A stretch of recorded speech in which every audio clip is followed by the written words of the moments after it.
Ladies and gentlemen, our parade is officially underway. Up first, internationally renowned as one of the world's finest professional music organizations, the United States Army Band, Pershing Zone.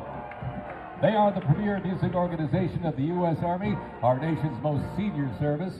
Stationed at Joint Base Meyer-Henderson Hall, Virginia, it plays an important musical role in events of national and international significance. They were founded back in 1922 by Army Chief of Staff John J. Pershing. They're led today by Colonel Bruce R. Pulver and Drum Major Rob Moore. Today, Pershing Zone is playing a melody entitled "The Army Goes Rolling Along." This was actually written in 1908 by the then Lieutenant Edmund Louis Snitz Gruber, which was a descendant of Franz Gruber, who composed Silent Night. It was originally written to be the 5th Artillery Regimental song titled "The Caissons Go Rolling Along," and in 1956 the lyrics were revised by Harold Arberg as the official song of the U.S. Army, and then retitled "The Army Goes Rolling Along." Pershing Zone carries on its century-old legacy, playing a march that brings pride to every soldier, the Army Song. The 3rd Infantry Regiment is the oldest active duty unit in the U.S. Army. Established back in 1784, the unit was dubbed the Old Guard by Major General Winfield Scott during a victory parade in Mexico City after the Mexican War. It is the U.S. Army's official ceremonial unit and presidential escort, conducting year-round tactical training to ensure the highest standards and utmost discipline of its soldiers. The unit routinely represents the U.S. Army and our nation in official ceremonies, major sporting events, and their own, the U.S. Army's own Twilight Tattoo. The Old Guard also maintains 24-hour vigil of the tomb of the unknown soldier, while also conducting funeral services honoring our fallen heroes in Arlington National Cemetery. The regiment's 50 campaign streamer stand is a testament to its long, faithful service to our nation. Ladies and gentlemen, the 3rd Infantry Regiment, the Old Guard.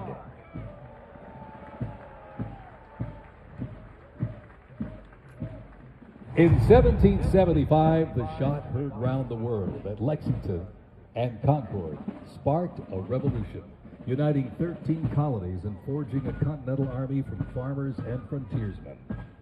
Against the odds, they turned the tide at Trenton and Saratoga, survived Valley Forge, and at Yorktown forced a British surrender, securing independence and giving birth to the United States of America.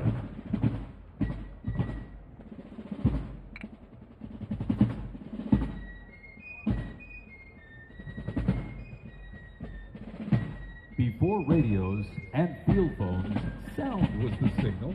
In the Continental Army, pipes and drums carried commands across the chaos of battle, telling soldiers when to advance, when to retreat, eat, even when to rest.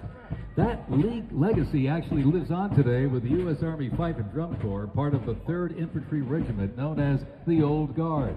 Founded back in 1960, they're the only unit of their kind in the armed forces. Performing in uniforms patterned after those worn by General Washington's musicians. Playing period instruments with patriotic precision, they bring history to life, sharing the sound and spirit of the Revolution through more than 500 performances each year, both at home and around the world, too. The Old Guard, Pipe and Drum Corps, everybody.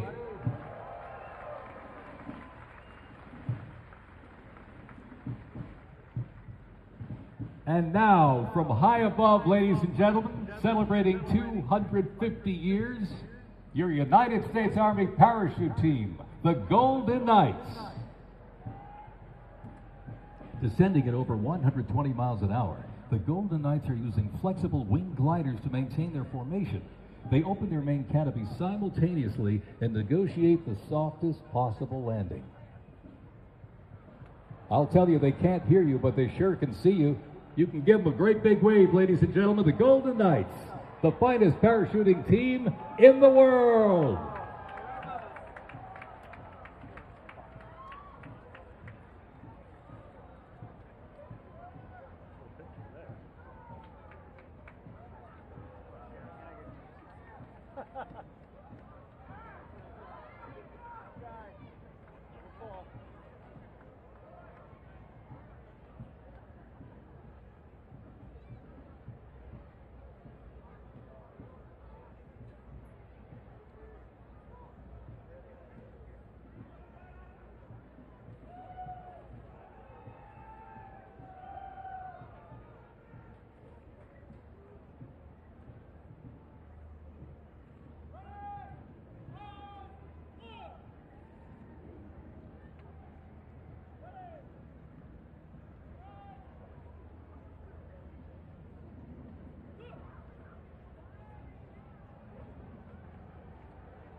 Fort Sumter in 1861, a nation divided. Over 4 brutal years, nearly 2 million soldiers fought to preserve the Union. Among them, 5 future presidents and the first recipients of a brand new military decoration, the Medal of Honor. With independence won, our nation's westward expansion began. The Army moved in step, guarding settlers as native scouts lit the way. Immigrants joined the cause, and the Buffalo Soldiers etched a legacy of grit and honor across the American frontier.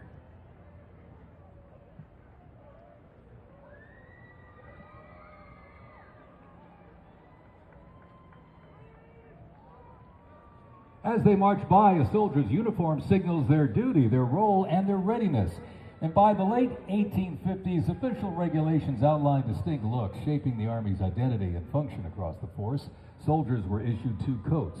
One, a short sack coat for work and battle, with brass buttons and colored trim that marked their rank. Well, by war's end, that rugged sack coat became the soldier's uniform of choice. As the war escalated, volunteer enlistment surged. Congress authorized support for a force of up to 500,000 new troops, answering the call to preserve the Union. As they march by, representing the Civil War era of our nation's history, is the 4th Infantry Division based out of Fort Carson, Colorado.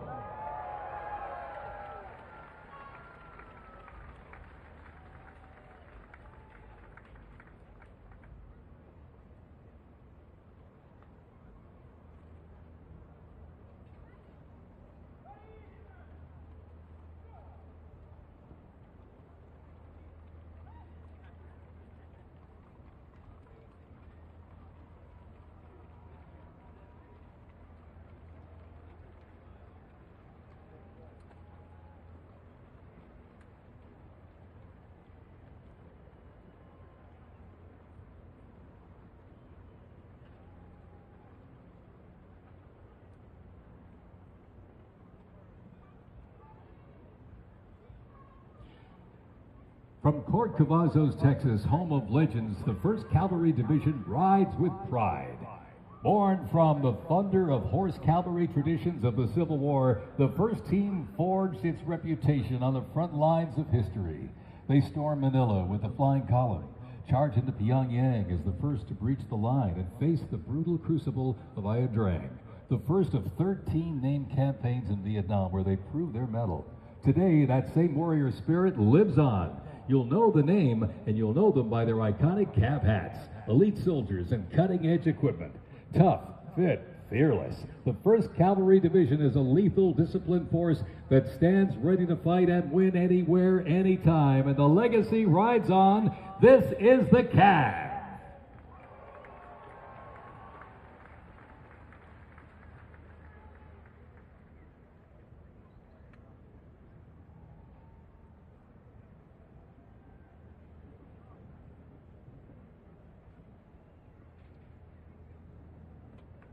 Special thanks to our sponsor, Lockheed Martin.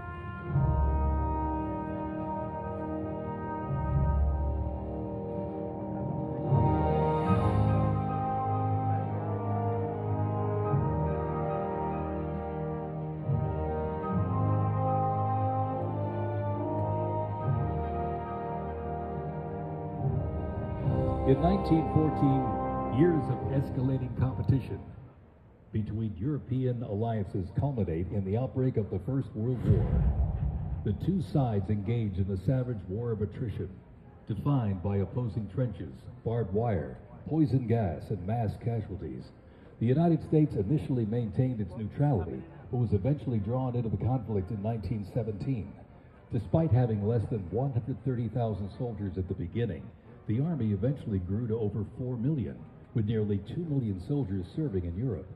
In 6 months of fighting, nearly 50,000 Americans lost their lives, with another 190,000 wounded. The guns fell silent with the armistice of November 11th, 1918.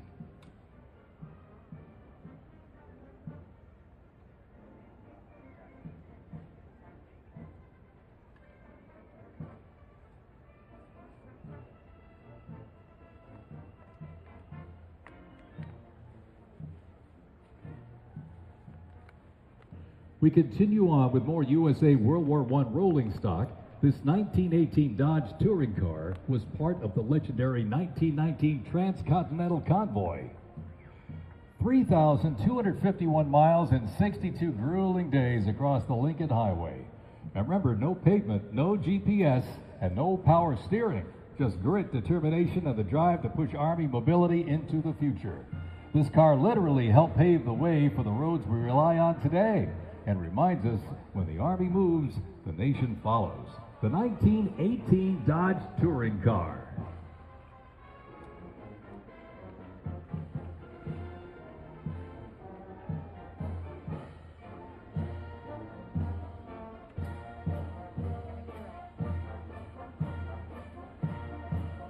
Headquartered in New York, this is the 42nd Infantry Division Band. At the start of World War I, the 42nd Infantry Division was formed with troops from 27 National Guard units, stretching across the country like a rainbow. Composed of skilled musicians from all walks of life and professional occupations, they perform a variety of musical genres. Though their mission is primarily a musical one, the members were ordered into active federal service back in 2004 in support of Operation Iraqi Freedom 3.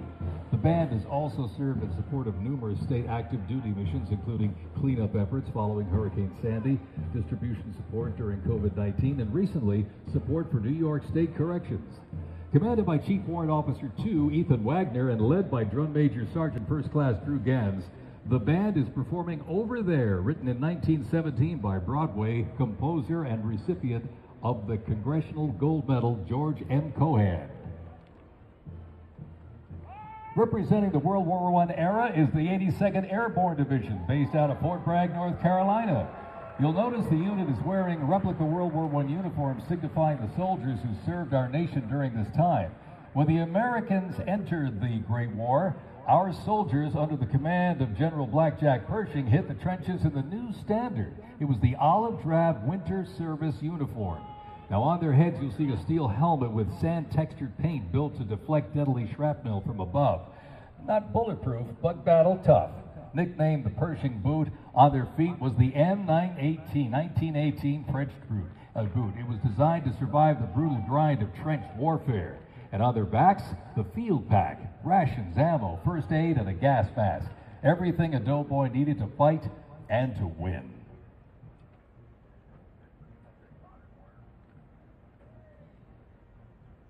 Incidentally, the 42nd Infantry Division was deployed to heavy combat abroad and then deployed again in World War II, ultimately liberating the Dachau concentration camp.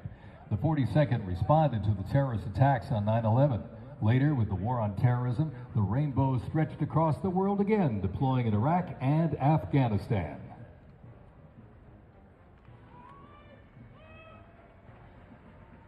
Thundering into view, the pride of Fort Sill, the U.S. Army Artillery Half Section. This is literally powered by horsepower and heritage. This elite ceremonial unit honors the legacy of the Army's horse-drawn artillery. With precision, discipline, and 6 majestic horses pulling a vintage 1918 caisson, the half section keeps tradition alive and rolling strong. Representing the power, pride, and precision of America's field artillery, this is Fort Sill's finest, ladies and gentlemen.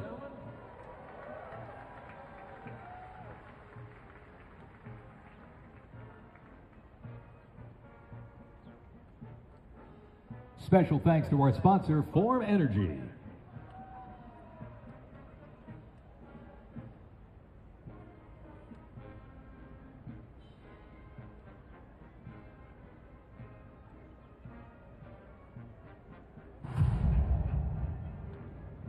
World War II, a global fight for freedom. In history's darkest hour, the United States Army was on the front lines. From the beaches of Normandy to the islands of the Pacific, the greatest generation faced down tyranny and turned the tide.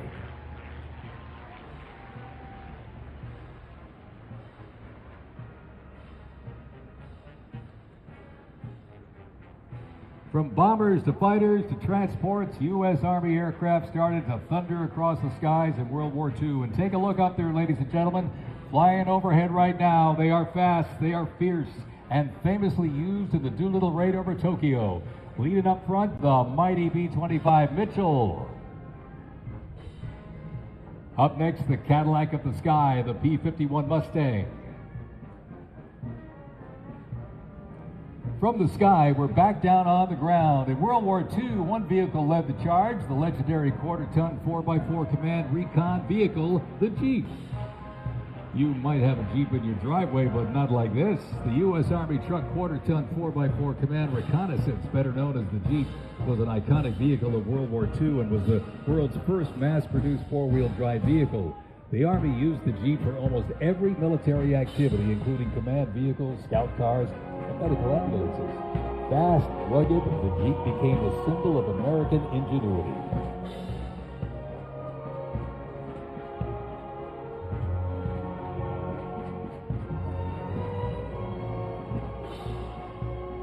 From Fort Bragg, North Carolina, this is the 82nd Airborne Ceremonial Band. The 82nd received the nickname All-Americans after a contest as it represented the diverse origins of its members from every state. This name remains today symbolized by their iconic AA patch. Fort Bragg's finest, ladies and gentlemen. Give them a big round of applause, the 82nd Airborne Ceremonial Band.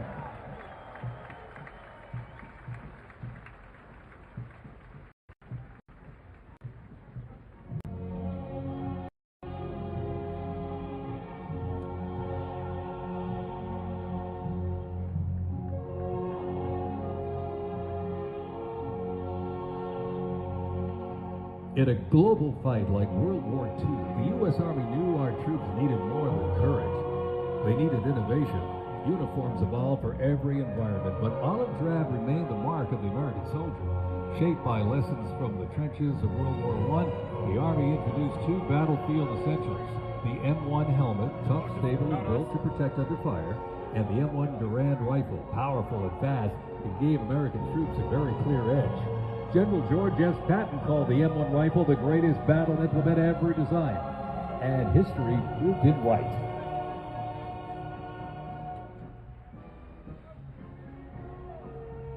The 82nd Airborne Division. The unit is best known for their bravery on D-Day, when 12,000 parachute and glider troops destroyed German supply lines after fighting for 33 days straight.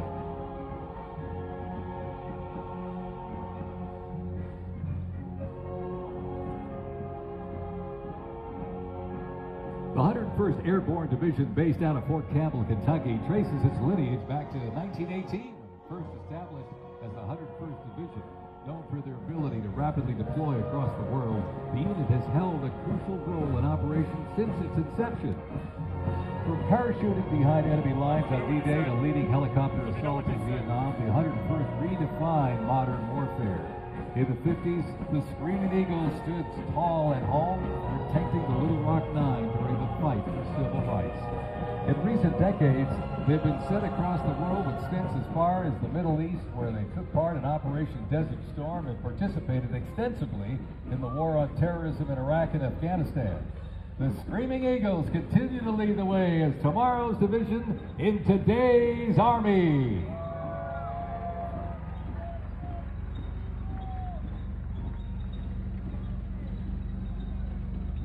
The iconic Sherman tank is here, ladies and gentlemen. It was the cornerstone of the U.S. Armed Forces, showing its military might in World War II. It became one of the most influential tank designs of the 20th century. The M4 tank was nicknamed the Sherman tank after Civil War General William Tecumseh Sherman. Actually, it was named by the British. With almost 50,000 produced during World War II, the Sherman tank was in active service until 1957. In World War II, the M16 half-track was a force to be reckoned with. It was a self-propelled anti-aircraft weapon with speed, firepower, and grit. Nicknamed the Meat Chopper, its quad 50 caliber mount could unleash 2,300 rounds a minute. Quite devastating. It served through Korea, Vietnam, and beyond, and remains in use in U.S. allies to this day. The M16 half-track brings the fight wherever it rolls.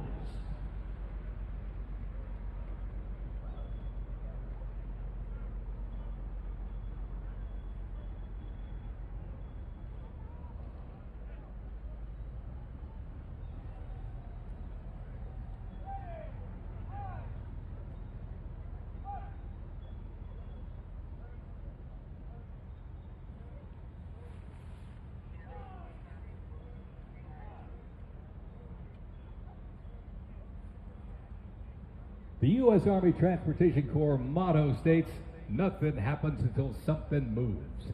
That was never more true than with this. Look at this, the 2.5-ton Chevrolet Deuce and a half. It can move up to 10,000 pounds of cargo and was the backbone of the Red Ball Express that kept the Allies supplied after D-Day in World War II.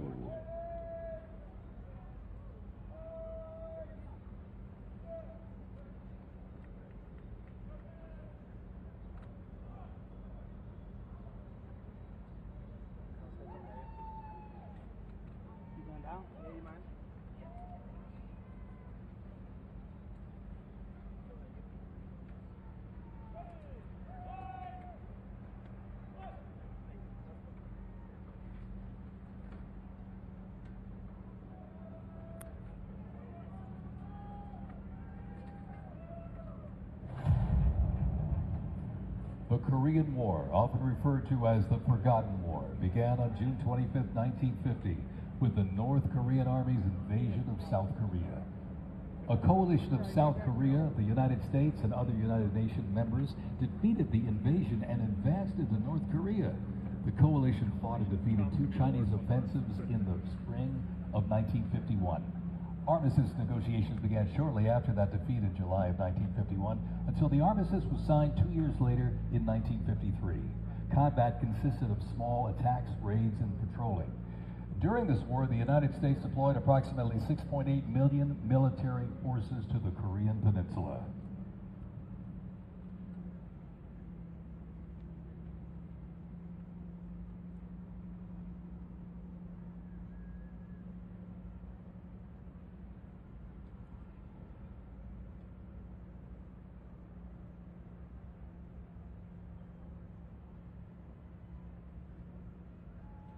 Special thanks to our sponsor, Coinbase.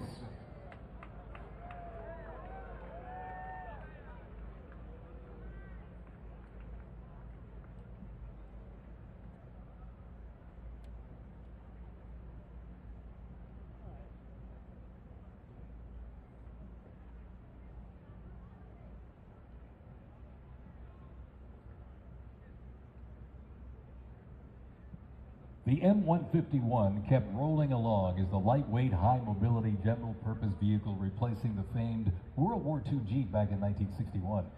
Officially named the Military Utility Tactical Truck, or MUT, most servicemen generally referred to it as a Jeep. The vehicle spanned more than 40 years in 4 manufacturers and were everywhere that the Army was deployed.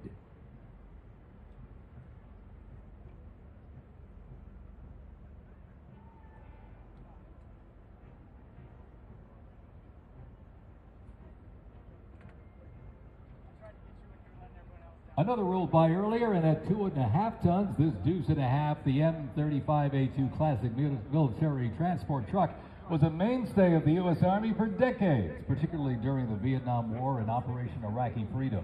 The Deuce and a half proved its value moving cargo, supplies, and soldiers. Its capabilities include up to 5,000 pounds off-road and 10,000 pounds on-road, making it ideal for moving just about anything. In the jungles of Vietnam, the U.S. Army faced a new kind of war. Helicopters became the new workhorses of battle, delivering troops, firepower, and supplies into some of the most unforgiving terrain on Earth. This is the U.S. Army in Vietnam, the era of air mobility, fierce firefights, and unwavering brotherhood.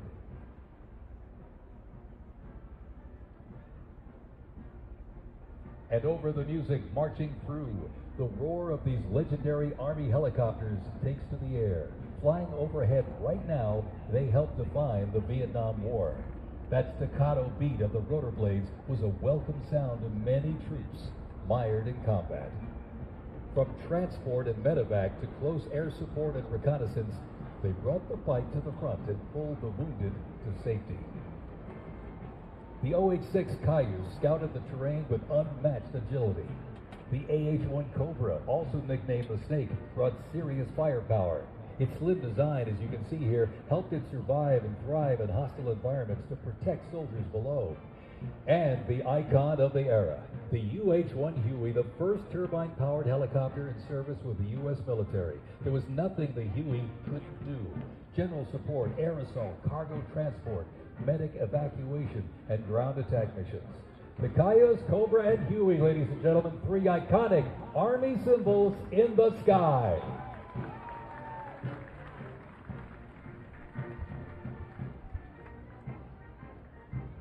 The 1st Cavalry Division Band, based out of Fort Cavazos, Texas, has played a vital role in U.S. military history.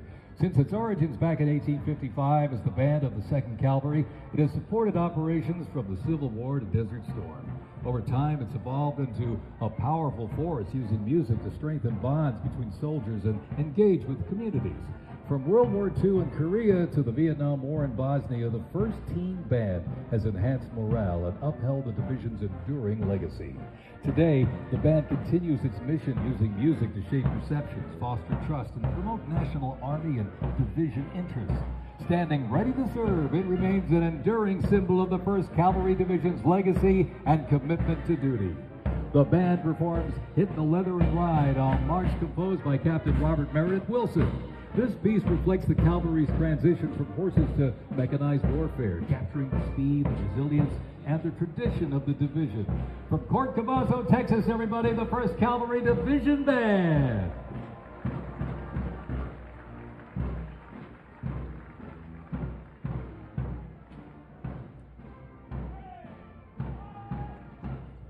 The U.S. Army deployed large numbers of troops in support of the Vietnam War. The first contingent of U.S. Army advisors arrived in Vietnam in the late 1950s, and that quickly grew to a small team of around 100 soldiers, which then expanded to more than 600 over the next decade. As the war intensified, troops' numbers quickly grew as the war between the South Vietnamese government and the communist insurgents supported by North Vietnam intensified. By January 1969, more than 364,200 soldiers organized around 7 divisions and 20 separate combat brigades. The United States began withdrawing its forces in July of 1969, and the last Army combat unit left South Vietnam in August of '71. The last U.S. combat soldier came home March 1973, while a small number of non-combat personnel remained until April 1975.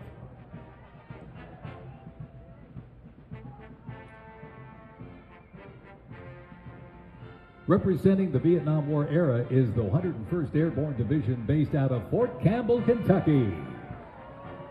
The unit is wearing replica Vietnam War uniforms signifying the soldiers who served our nation during this time. Blistering heat, thick humidity, and unforgiving terrain demanded uniform innovation. And the Army, they delivered. New lightweight uniforms were constructed to move with the soldier. The M16 replaced the M1 Garand, calling for redesigned ammo gear and faster reloads in combat.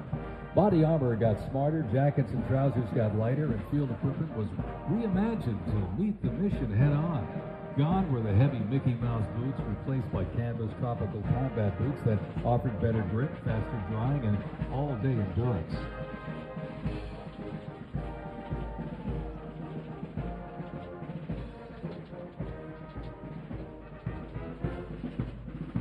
Special thanks to our sponsor, Oracle.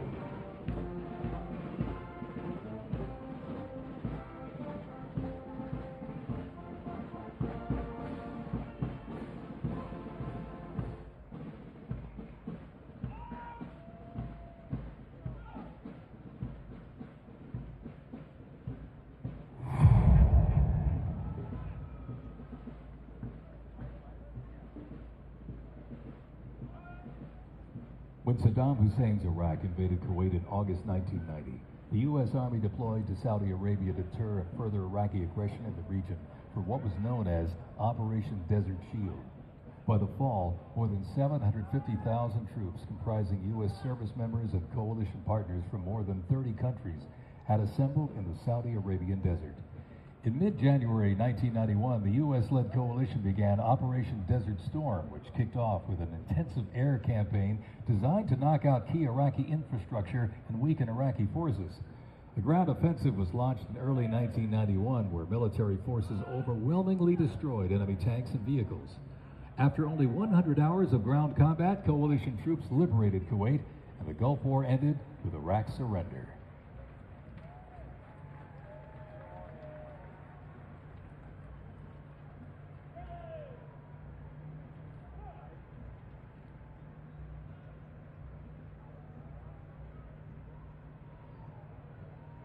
From Fort Riley, Kansas, this is the 1st Infantry Division, one of the Army's most storied divisions.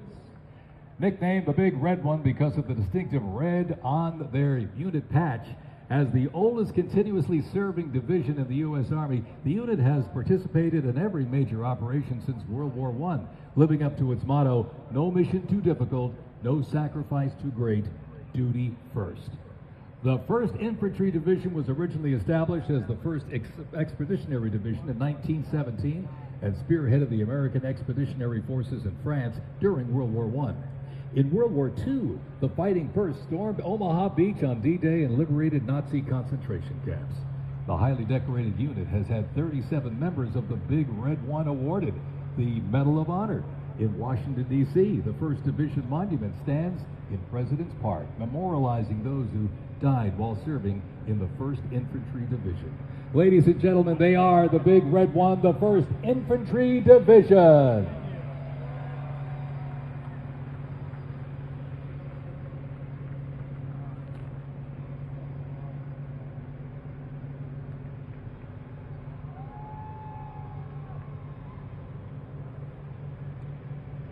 More military rolling stock.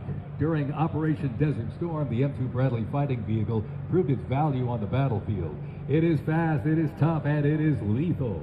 Named for General Omar Bradley, a leader from West Point's famed class of 1916, the Bradley was built to carry troops into combat with protection and power. Armed with a 25mm chain-driven cannon and twin-tube launched optically tacked wire-guided missiles, it played a critical role in clearing the way during the ground assault into Iraq.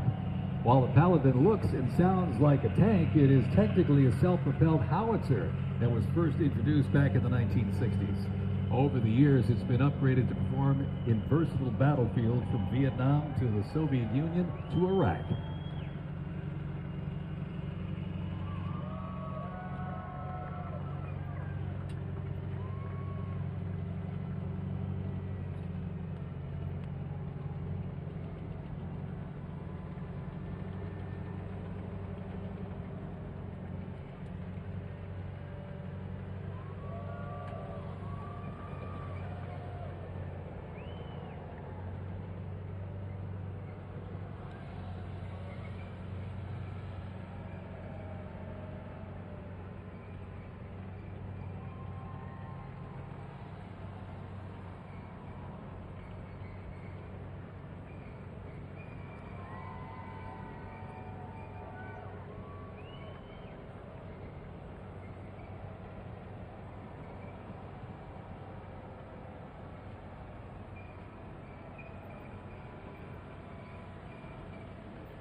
In the Gulf War, no division hit harder or moved faster than the 1st Armored.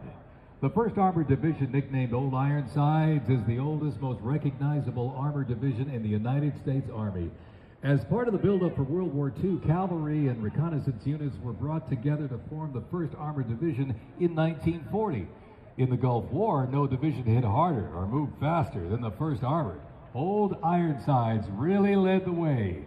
During Desert Storm, they engaged in some of the largest tank battles in Army history that were decisive victories, shattering enemy formations. Based in Fort Bliss, Texas, America's Tank Division is currently supporting missions in 20 countries across 5 continents. From World War II to today, Old Ironsides remains battle-proven and always ready.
First used in Operation Desert Shield and Desert Storm, the M119 howitzer brought precision firepower to the front lines. Lighter and more mobile than larger artillery, it was built for the infantry brigade, able to fire high into the air or directly at the target depending on the mission. Whether used in battery formation or as a standalone support weapon, the M119 delivered reliable, responsible fire when it mattered most. Still in service today, including on the front lines in Ukraine, it remains a trusted part of the Army's arsenal.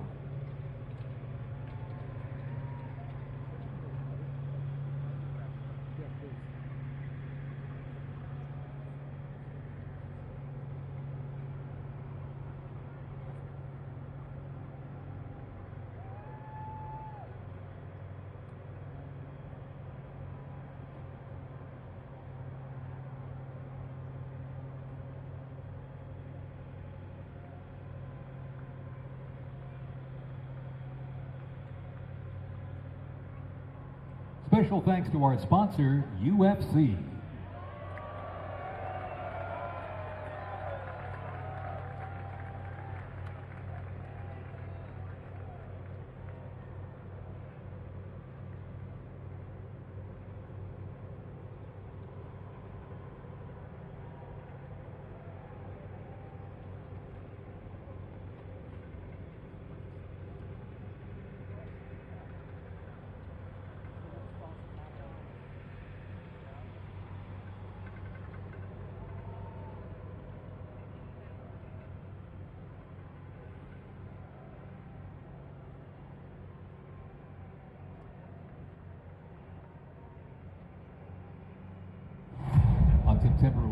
2001, terrorists destroyed the World Trade Center in New York City and struck the Pentagon in Washington, D.C. using commercial airliners. In response, the U.S. launched the global war on terrorism. The U.S. would stop potential threats around the world and take the fight to terrorist groups and the nations that back them. The Army immediately deployed forces to Afghanistan to destroy Osama bin Laden's al-Qaeda terrorist organization and depose his sponsors, the ruling Taliban. The 2003 President Bush expanded the war to Iraq. Soldiers and other armed services overthrew Iraq's dictator Saddam Hussein. The fight to stabilize Iraq and prevent terrorist groups from overthrowing its new government continues to this day. The campaign in Afghanistan lasted until 2021 when U.S. forces withdrew and the Taliban returned to power. Over the course of the two-decade conflict, over 2 million servicemen and women, less than 1% of the American population, deployed in support of the global war on terrorism. Most of those who served were members of the United States Army.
on the battlefield.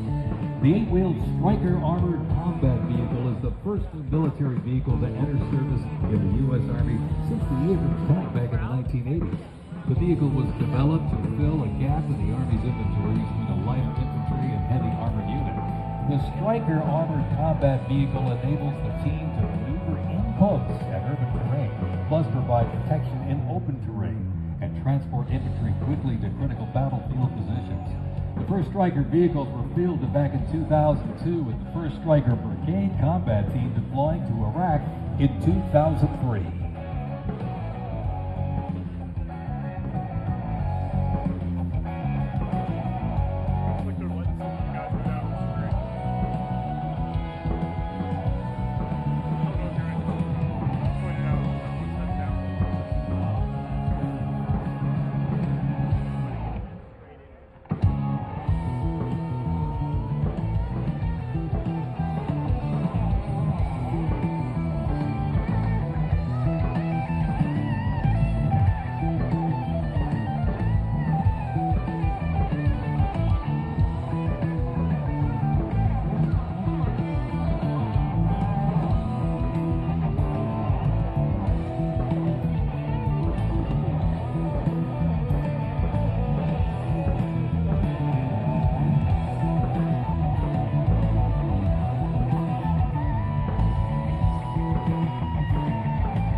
U.S. Army Rangers, predating the Revolutionary War, fought in the War of 1812 as part of the regular Army and patrolled the frontier from Ohio to western Illinois on horseback and by boat, with the likes of Daniel Boone and Abraham Lincoln in their ranks.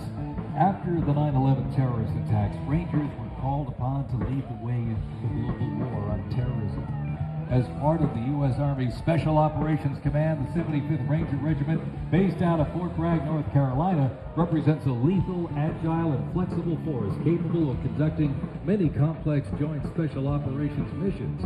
Today's Rangers Regiment is the Army's premier direct action raid force. It is always combat ready, mentally and physically tough, and prepared to fight our country's adversaries.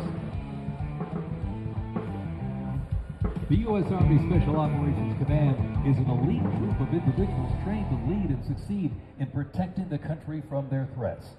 Composed of Special Operations works in small tactical teams, taking on the most challenging and sensitive missions.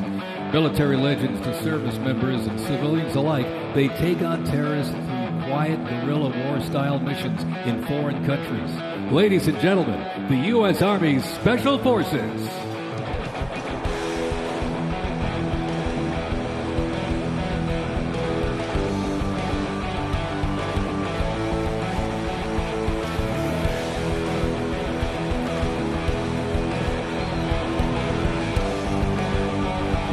The Stryker Brigade Combat Team combines the capacity for rapid deployment with survivability and tactical mobility. Adaptability and continuous transformation to overcome our enemies is vital.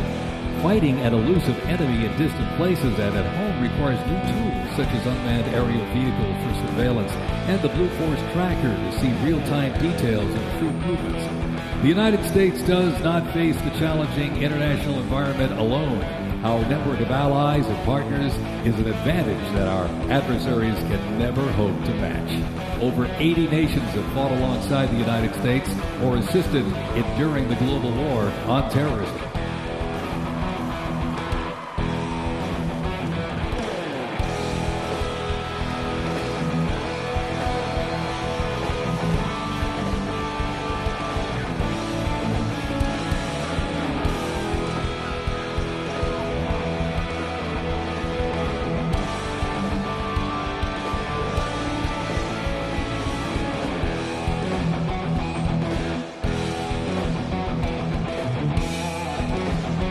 The 10th Mountain Division's climb to glory began with its establishment as the 10th Light Division in July 1943, the only one of its size in the U.S. military to receive specialized training for fighting in mountainous conditions.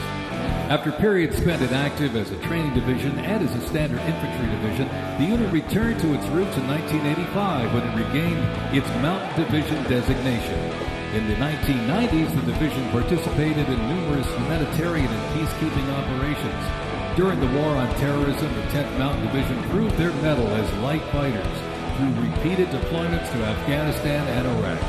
Now, since 2002, the 10th Mountain Division, based out of Fort Drum, New York, has been the most deployed regular Army unit.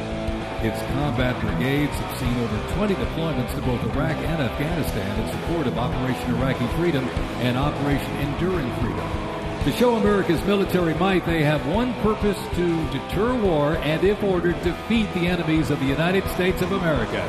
They are the 10th Mountain Division.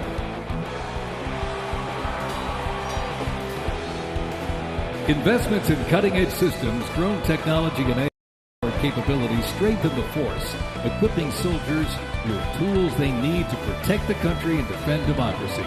The Army has 8 Stryker Brigade combat teams, 6 in the active component and 2 in the National Guard. More than 2/3 of the 7,000 servicemen and women who sacrificed their lives fighting the global war on terrorism were part of one of the Army's 3 branches: active duty forces, the Army Reserve, and the Army National Guard. The Army is continuously transforming to deter aggression to ensure our adversaries cannot outrange or outpace us. This transformation is not just about adapting, it's about maintaining dominance, ensuring that America's Army remains unmatched in its speed, flexibility, and ability to support the nation's strategic priorities.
Special thanks to sponsor Palantir.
Today, the U.S. Army's mission is to deploy, fight, and win our nation's wars. How? By securing ready, prompt, and sustained land dominance by Army forces across the full spectrum of the conflict as part of the Joint Force.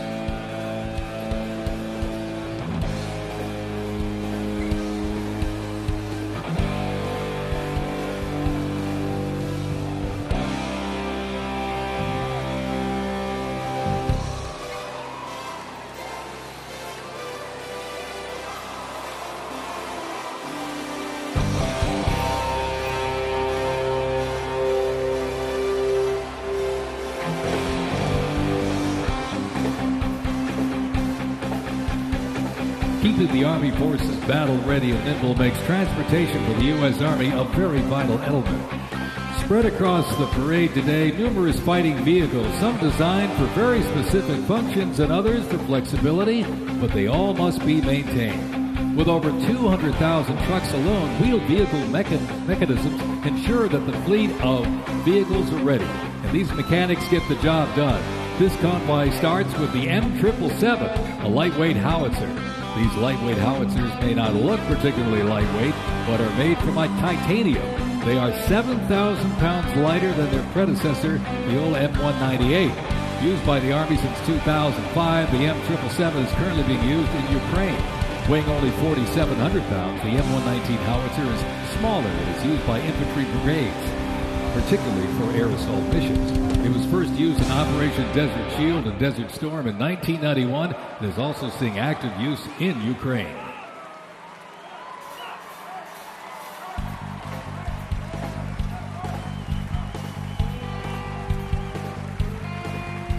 The 7th Infantry Division, stationed at Joint Base Lewis McChord, has been seeing continuous combat action ever since activation in World War I.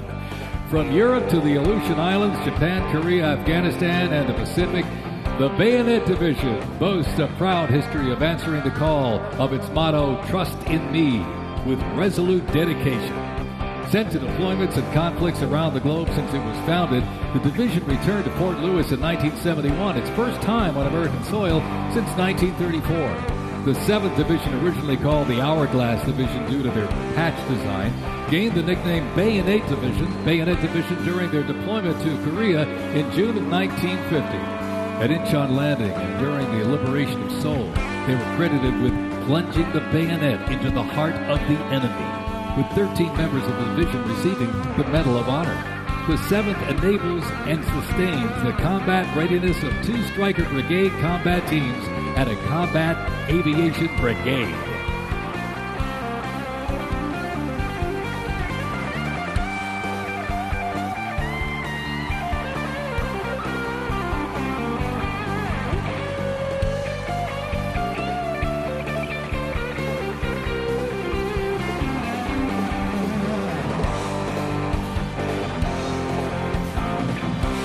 With the American soldier, the cornerstone of everything the Army does, we are continuously transforming. Army careers span the spectrum from attorneys to astronauts and mechanics to engineers. The Army's greatest asset is our people, the finest men and women our great nation has to offer, with a myriad of talents that make us stronger. Aside from its people, the Army's next greatest asset is its technology and equipment. Coming up next, these vehicles offer a glimpse of what the Army employs for readiness and battle. The portable howitzers and the portable Abrams tank were used extensively in the Gulf War, along with Bradley tanks and the infantry squad vehicle. The ISB provides enhanced tactical mobility of an infantry brigade combat team. This allows commanders greater freedom of movement and action. The ISB provides the warfighter with increased flexibility to ensure infantry units maintain momentum to achieve mission success.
When duty calls, U.S. Army soldiers don't just answer, they lead. From Fort Bragg, witness a powerful demonstration of strength, purpose, and the unmatched capability of today's Army.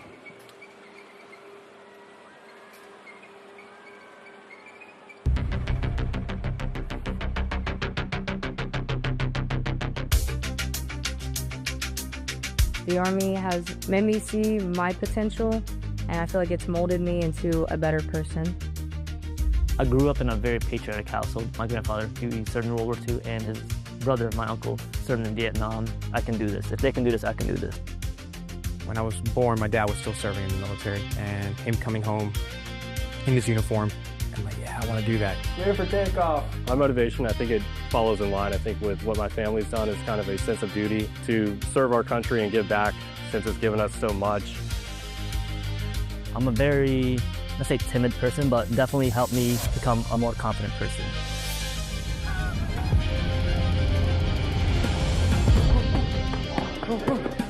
Working with a group and my peers, it really shows how much working with a team can strengthen you. All right, ready to go? Ready to go? I derive a lot of purpose from serving others. I think serving something bigger than myself gets me out of bed every day. If you follow it up, keep it.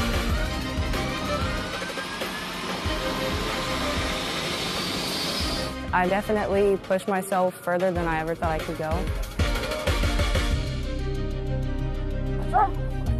I joined the military service because I want to deploy. That's my main goal, is deploy, deploy, deploy. If we get the call, we have to go somewhere, we'll do what needs to be done. That's just the way we operate here.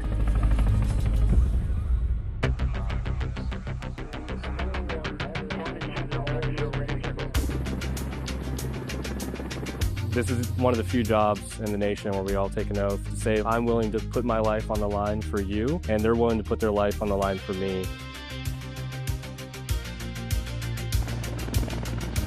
This is what we train for. This is what I want to do. My team leaders and squad leaders, they know exactly what to do. Check equipment, check weapons, check ammo.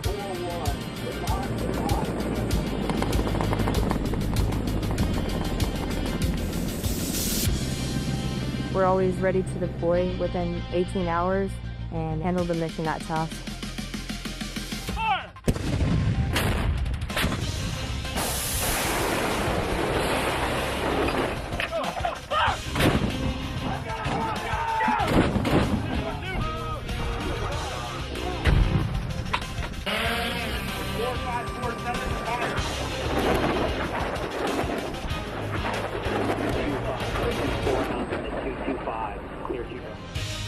We jump so frequently so that our jump masters and the paratroopers are ready to deploy. I'm very passionate about being a jump master. The paratroopers, they see you and, they believe in you. I love to instill that confidence with my passion into those paratroopers. It's a rush. It's great. Drop them cleared for personnel drop.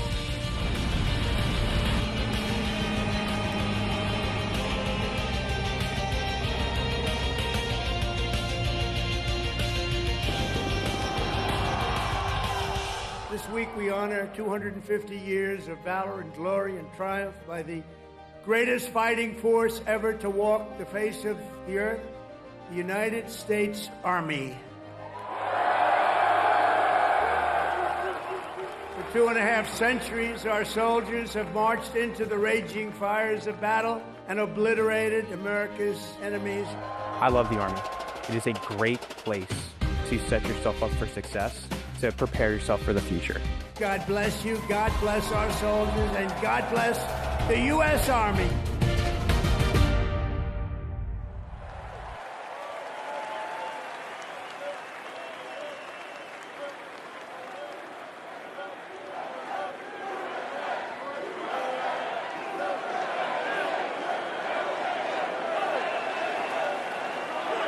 Joint Base Elmendorf, Richardson, Alaska is the home to America's Arctic Angels, who execute expeditionary operations worldwide, conduct multi-domain operations in the Indo-Pacific Theater and the Arctic, and on order decisively defeat any adversary in extreme cold weather, mountainous and high-latitude environments, through large-scale combat operations. The Angels are the Army's only Arctic division.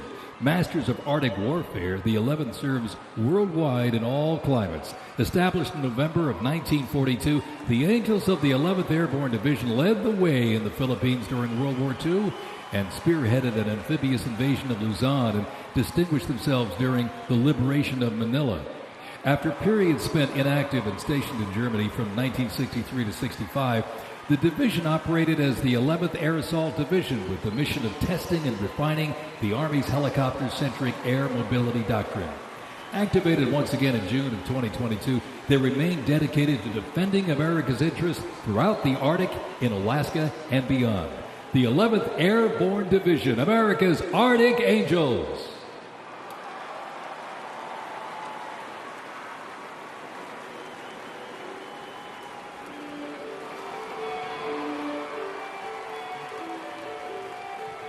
Requiring ongoing maintenance in the field and on base because nothing happens until something moves, wheeled vehicle mechanics supervise and perform maintenance, repair, and recovery operations on vehicles that serve the Army in a variety of mission-critical roles.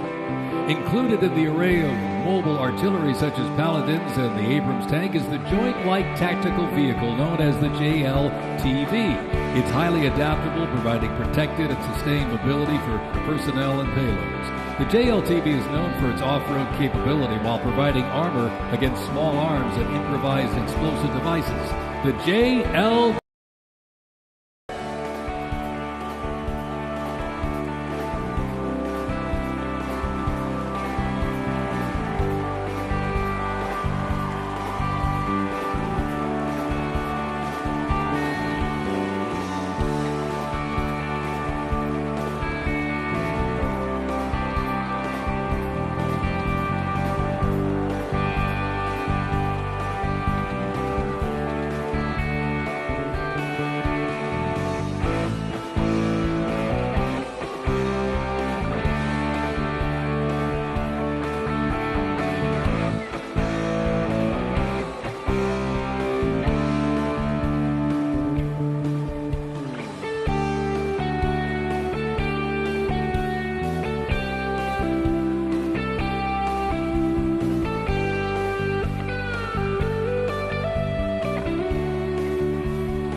The U.S. Army Reserve is inseparably linked to America's long-standing citizen soldier tradition. Organizationally, the Reserve's roots lie in the Medical Reserve Corps, established back in 1908 to provide a ready reserve of medical manpower. This organization was folded into the new offices of the Officers Reserve Corps in 1917. Reserve organizations furnished crucial manpower to the Army during World War I and were merged into 1920 into the Organization of Organized Reserve. During World War II, the Army activated 26 Organized Reserve infantry divisions, and roughly a quarter of the Army's officer corps came from the reserves during the conflict. During the Korean War, the Organized Reserve Corps was reorganized and redesignated the U.S. Army Reserve. The Army Reserve has since served as a vital source of manpower for the force during times of need, gradually transitioning from a strategic force to an operational force in response to the pressures of the war on terrorism. In the 170,000 Army Reserve soldiers and 11,000 civilians serving their home communities, and when needed, they can quickly mobilize. The Army can't deploy, they can't fight or win without the Army Reserve. They are an important component of Army readiness. Let's have a big hand for the Army Reserve.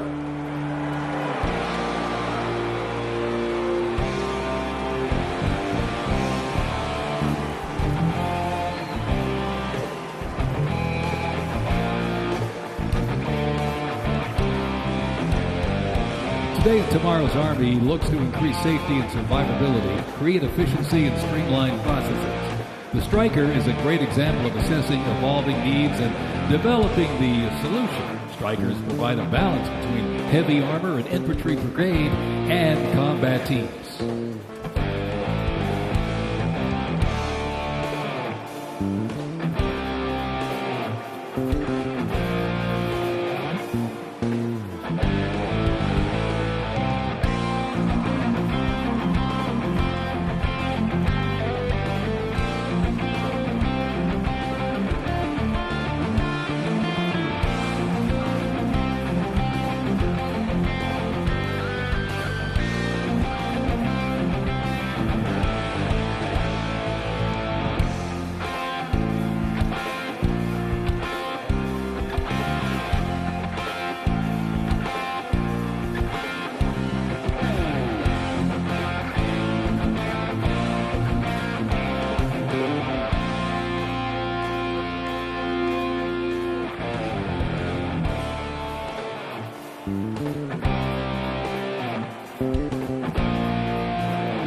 When Americans hear the name Bastogne, they remember one of World War II's most heroic defenses, the Battle of the Bulge. Surrounded by German forces in the frozen forests of Belgium in December 1944, soldiers of the 101st Airborne held the line.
Loaded before you is a platoon from the multi-purpose company 2nd Battalion, 327th Infantry Regiment, 1st Mobile Brigade, 101st Airborne Division, Bastogne. They are showcasing the Army's Transformation in Contact Initiative, a program that allows the Army to rapidly test, evaluate, and equip our soldiers with the newest technologies.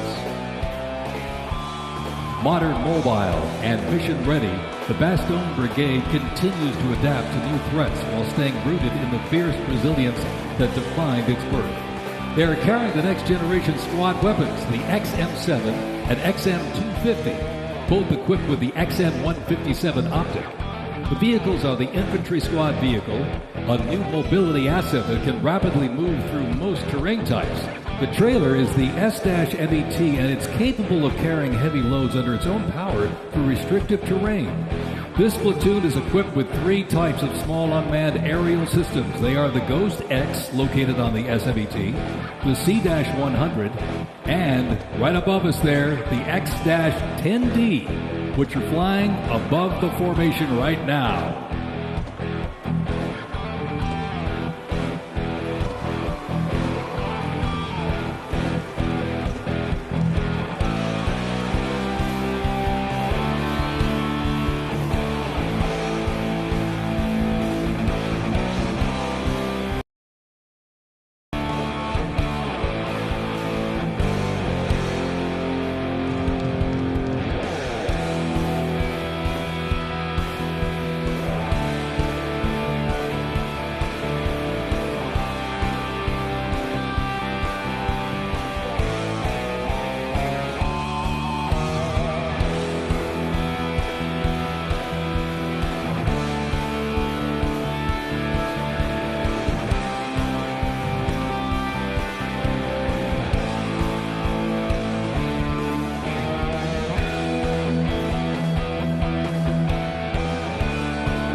The Bradley fighting vehicle has proved itself to be lethal and survivable in multiple theaters since it first fielded back in the 1980s. Designed as a troop transport tank killer and to match speed with an Abrams tank, the Bradley is a fierce fighting machine. The Bradley accompanies American troops often with the M1A1 Abrams tank, nicknamed the Beast and Whispering Death because of its firepower, accuracy while moving, and its stealth. Together, they offer mobility and firepower, a fearsome combination.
Band high in the sky, the AH-64 Apache. It's the premier attack helicopter in the world.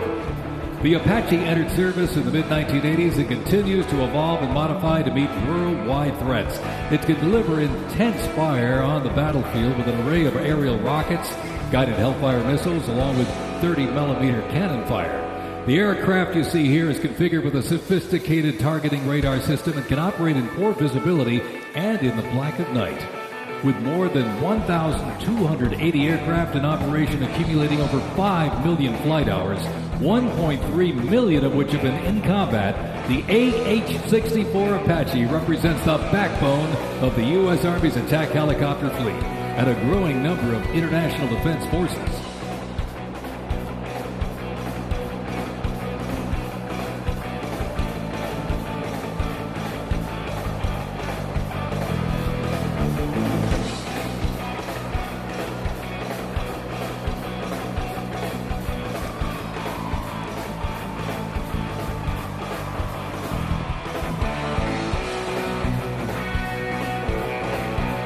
Special thanks to our sponsor, Lockheed Martin.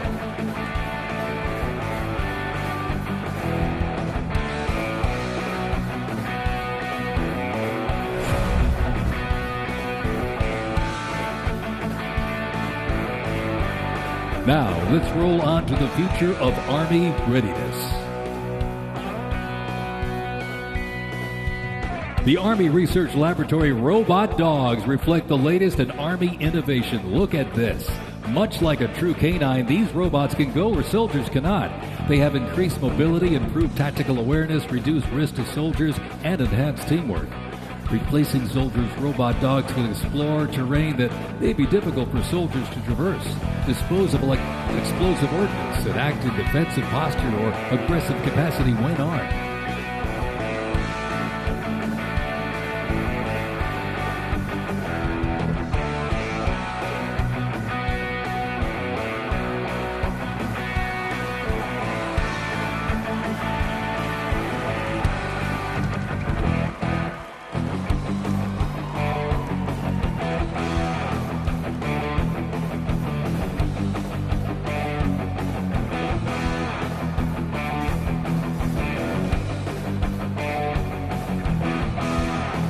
The Ghost Robot Dog is another innovation that can adapt seamlessly for various missions from recon to bomb recognition. These dogs reduce risk and support soldiers completely in high-stakes missions. They have a standard walk speed of 2 miles per hour and are working towards 6.7 miles per hour sprint.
As the oldest continuously serving Army band and the oldest unit at West Point, this is the United States Military Academy Band, ladies and gentlemen.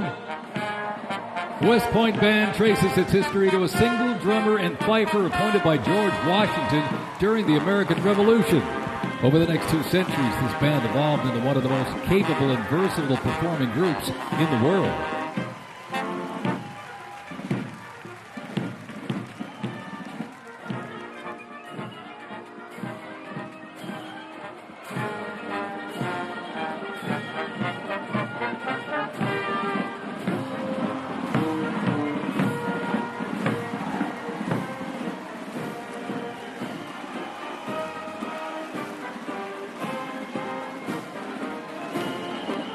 one of the most prestigious institutions in the world where leadership is forged and duty becomes destiny.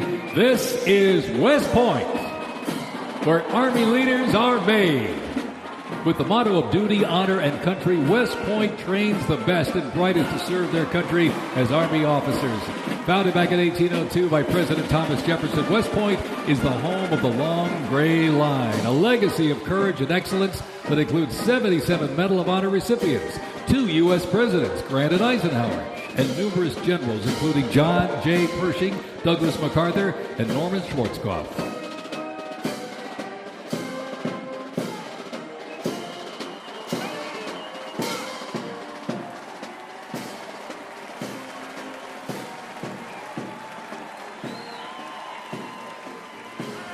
Upon entering the United States Army, all recruits undergo initial entry training, a highly intense and a challenging training period aimed at developing a soldier's physical and mental toughness, instill discipline, train them in essential combat skills, and foster teamwork. IET transforms civilians into soldiers based on the 7 core Army values: loyalty, duty, respect, selfless service, honor, integrity, and personal courage.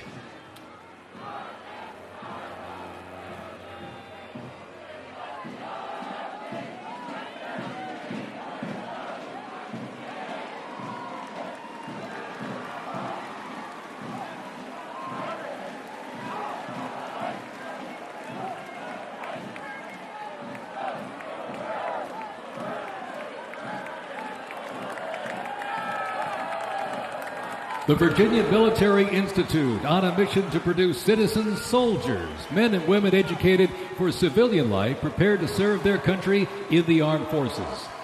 VMI counts a Nobel Prize winner, 11 Rhodes Scholars, generals, 7 Medal of Honor recipients, and a Pulitzer Prize winner among its graduates. As one of the nation's senior military colleges, students at Virginia Military Institute can participate in Army ROTC or the Corps of Cadets. While cadets in the Corps can serve in any branch of the United States military or pursue other careers, those in Army ROTC earn their commission as officers, ready to serve on active duty in the National Guard or Army Reserve. Each year, the Army Senior ROTC Blue Ridge Battalion commissions approximately 130 second lieutenants, ensuring that excellence in leadership continues in generations to come.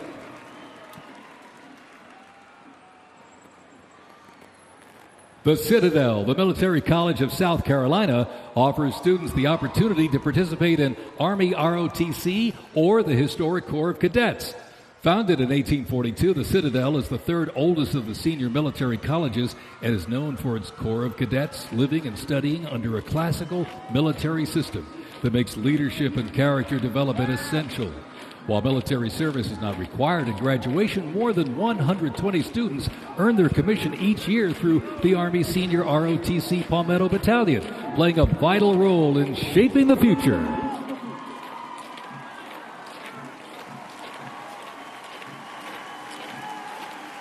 As one of the nation's senior military colleges, Texas A&M University is home to both Army ROTC and the renowned Corps of Cadets.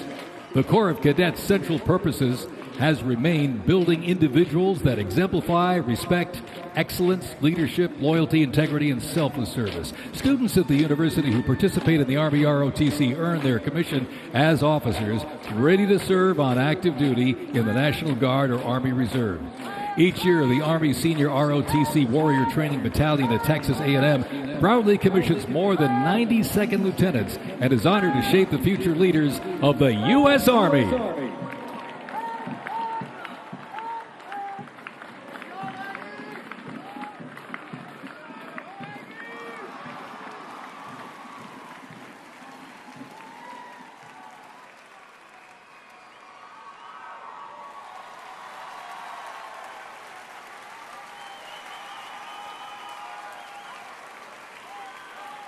In a powerful display of commitment, these future soldiers will raise their right hand and take an oath of enlistment, pledging to serve our nation. This joint formation is proudly led by the Joint Task Force, National Capital Region, and the Military District of Washington Retention Team.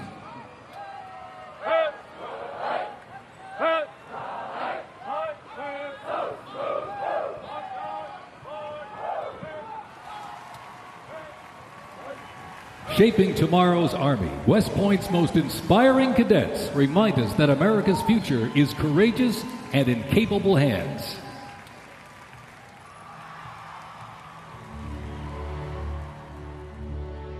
The pride to serve my country knows that I'm doing it not for myself.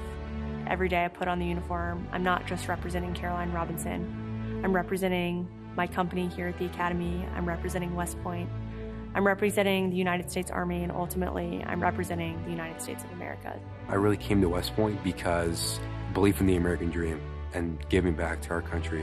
You're a part of something that is much bigger than yourself. You're a part of a tradition of excellence and a legacy that's connected not only to the Academy, but to the American Army. I'm surrounded by people who want to make themselves better and serve our country.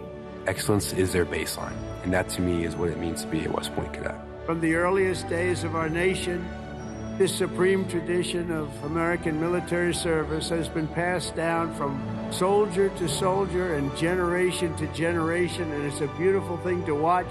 My brother preceded me here, and originally I didn't really know what West Point was until he came. But when I saw the mission that they were committed to, of upholding the principles of American democracy and protecting the Constitution, I knew it was somewhere I had to be. Every time that we lived outside of the United States, I always developed this sense of gratitude and pride of being an American, and I wanted to give back to my country what it gave to me. And it wasn't until I zipped up the blouse and I put the belt on for the first time that I realized that I was going to be serving my country, and it felt right. West Point was the place that I needed to be, and more importantly, the Army was where I wanted to be. I just looked to the left and right over basic training and realized that we all had the same American patch on our shoulders, that we're all fighting for the same thing. I mean, there was no better feeling in the world knowing that every single person around you is committed and willing to die for that mission. You came for excellence, you came for duty, you came to serve your country, and you came to show yourselves that you are among the smartest, toughest, strongest, most lethal warriors ever to walk on this planet. What excites me the most about my future in the Army is the opportunity that I'm going to have to give back to the American soldiers that I'm going to be leading. Because ultimately, they don't get to choose. And to me, it's that burden of responsibility to be the best leader. And as a young officer, that's going to be exactly what I get to do. I was the cadet basic training first detail for the first 3 weeks. I got to see the new cadets come in from their families' homes and being in process on their very first day and watching them grow so quickly. I would do all the formations, and I looked out at these 1,000 new cadets, people who had just come out of high school. They were completely different people. I don't think there's another institution in the country like West Point where the student body is so committed to furthering the mission of America and ensuring our democracy and freedom for generations to come. I'm really surrounded by the best of the best, and that's when I realized this is the place that I absolutely want to be. West Point itself is an amazing institution, but it only provides opportunities. The people here have to choose to take those opportunities and grow and lead and serve. And the people here want to do that. And I'm proud to be a part of that. And I would tell any high schooler who is considering it, you won't regret it.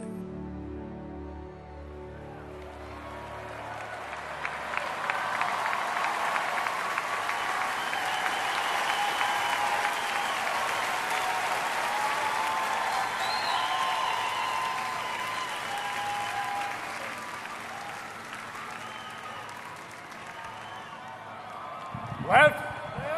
Face. Mr. President, First Sergeant Norton reporting for duty, sir. Ready to commence the ceremony as directed. I state your name. Do solemnly swear. That I will support and defend. The Constitution of the United States of America. The Constitution of the United States of America. Against all enemies. Against all enemies. Foreign and domestic. Foreign and domestic. That I will bear true faith.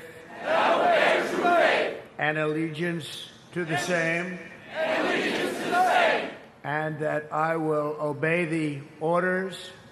And I will obey the orders. Of the President of the United States. Of the President of the United States. And the orders. Of the officers appointed over me. According to regulations. and the Uniform Code of Military Justice. So help me God. So help me God. Congratulations. Congratulations. Welcome to the United States Army, and have a great life. Thank you very much. Have a great life. Thank you.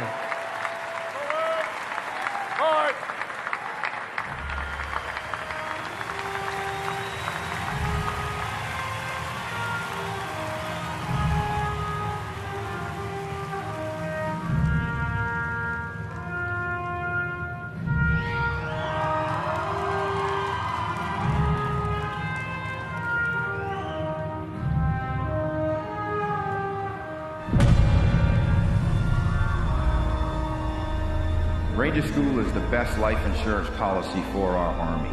It will always end with two people facing off with each other, and we need young leaders to be able to close with and destroy the enemy and defend our nation's interests forward. Surrender is not a Ranger word. It's not an option. I know that I'm not going to be able to get to do this again. This is my chance.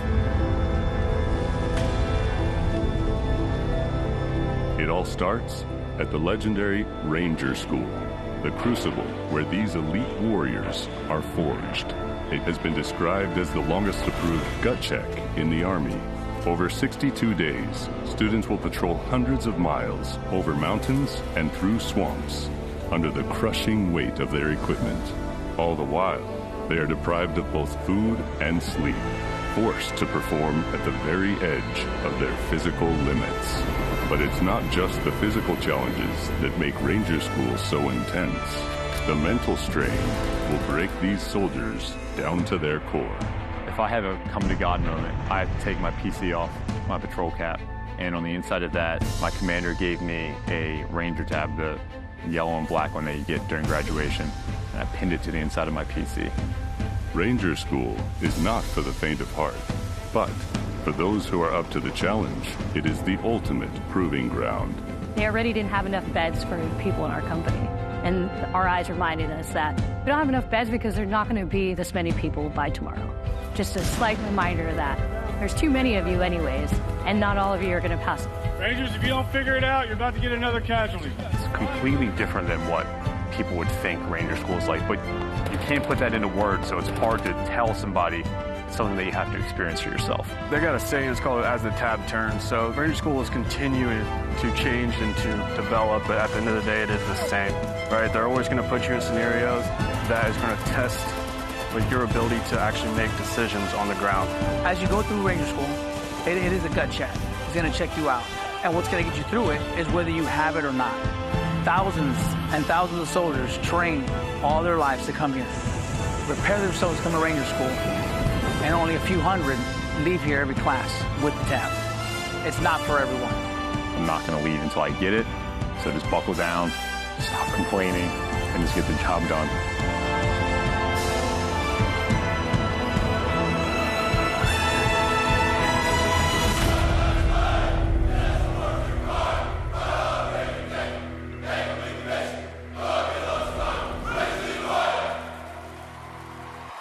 Please welcome country music sensation and proud supporter of our troops, Warren Ziders.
Yeah.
Some I guess it's alcohol. I want none of y'all. I just want you. No, I just want you. My pretty little poison. My heartache in the night with a kiss on her lips just like cyanide. Yeah, she came with a warning, but I didn't mind. I'll go hell on that high every time. She's my pretty little poison. My pretty little poison. She's my pretty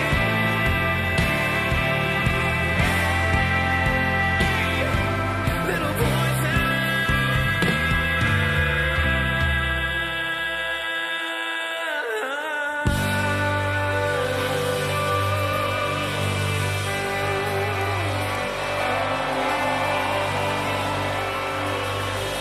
Thank you. I'm not gonna lie, y'all. I'm nervous, but I would just like to say thank you so much for having me here tonight. I am just so fortunate to be here in front of y'all, and thank you guys so much for what you guys do. And honestly, happy birthday, y'all. Happy birthday.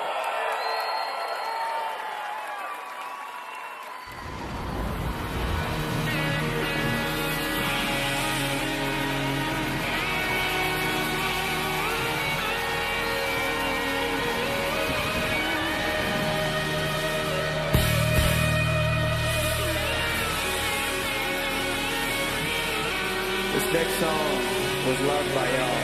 So if you know the words, please sing along. This song's called Ride the Lightning, y'all.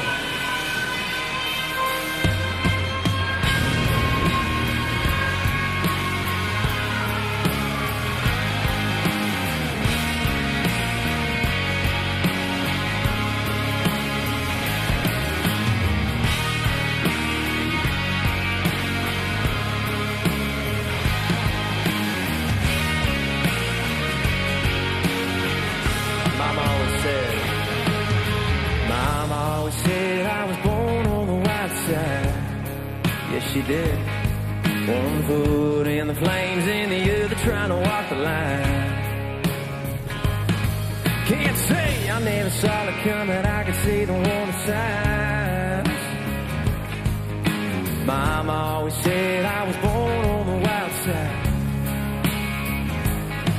I guess Mama was right.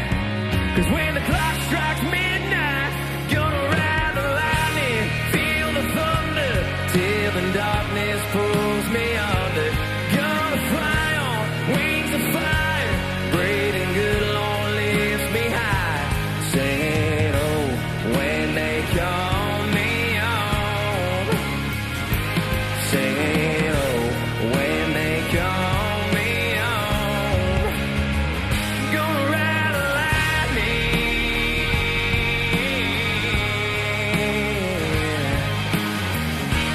I see you singing, my friend. There's a man in a black coat standing at a crossroads, with a pen in his hand and a long list of lost souls. They say he flips a coin, fools let a fool's go. There's a man in a black coat standing at a crossroads. I hope he lets me pass by when I close my eyes. Gonna ride the lightning, feel the thunder, till the darkness pulls me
y'all. One more chorus, y'all.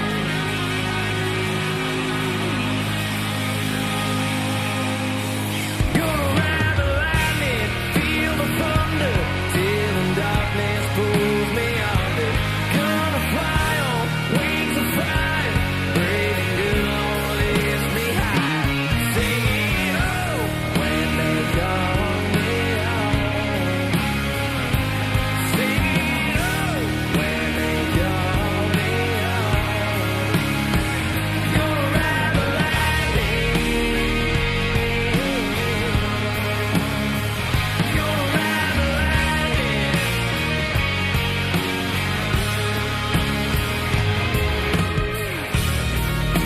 Ladies and gentlemen, everybody here, everybody that has attended tonight, I just want to say thank you so much.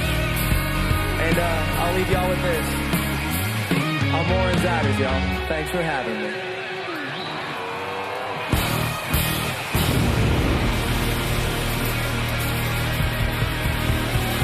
It has been my honor, ladies and gentlemen. I really mean that. Thank you so much. Happy birthday to the Army. Happy birthday to our President, Donald Trump. Amen, y'all. God bless America, baby!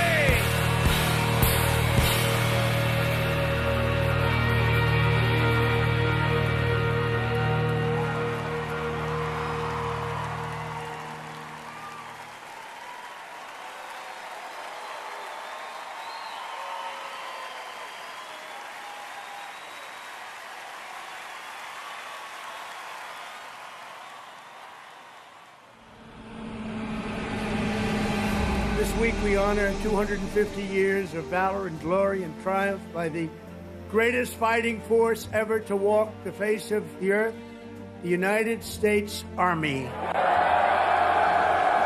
Each of you on the field today is among the most talented members of your generation. You could have done anything you wanted. You could have gone anywhere. You could have gone to any school.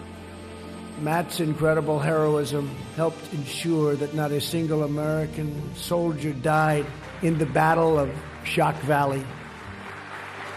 For 2.5 centuries, our soldiers have marched into the raging fires of battle and obliterated America's enemies. The dignity, daring, and devotion of the American military is unrivaled anywhere in history and any place in the world. Our soldiers do not rest until they win. Our citizens know that you're standing guard, killing terrorists, crushing our enemies, and keeping America safe. But you're also keeping us strong and proud and mighty and free. This week we remember that we only have a country because we first had an army. As President of the United States, let me express my undying gratitude for every soldier here today, for every veteran and their incredible families, and for every patriot who has worn the uniform. Our debt to you is infinite and everlasting. With the grace of God, America will always prevail.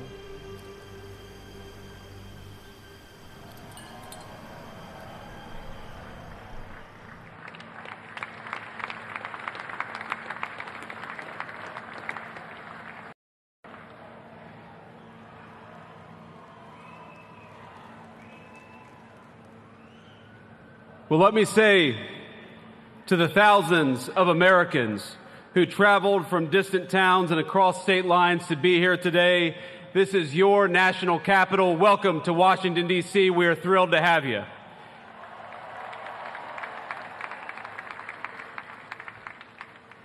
This evening, as we celebrate the 250th anniversary of the United States Army, the oldest branch of the greatest fighting force ever known to man, I want to say to all the soldiers all across our nation's capital and all across the world, happy birthday, soldiers. We're proud of you.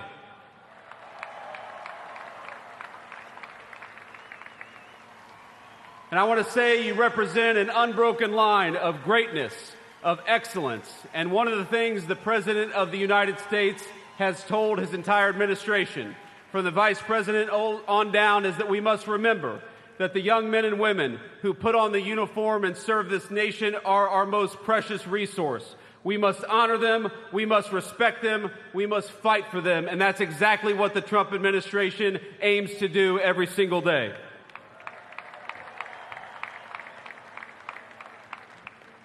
And so to our soldiers, we're so proud of you, and let me tell you that the way that we honor and respect you is, number one, we never ask you to go to war unless you absolutely have to, and number two, when we do ask you to go to war, we give you the weapons and the support needed to kick the hell out of the enemy and come back home safely.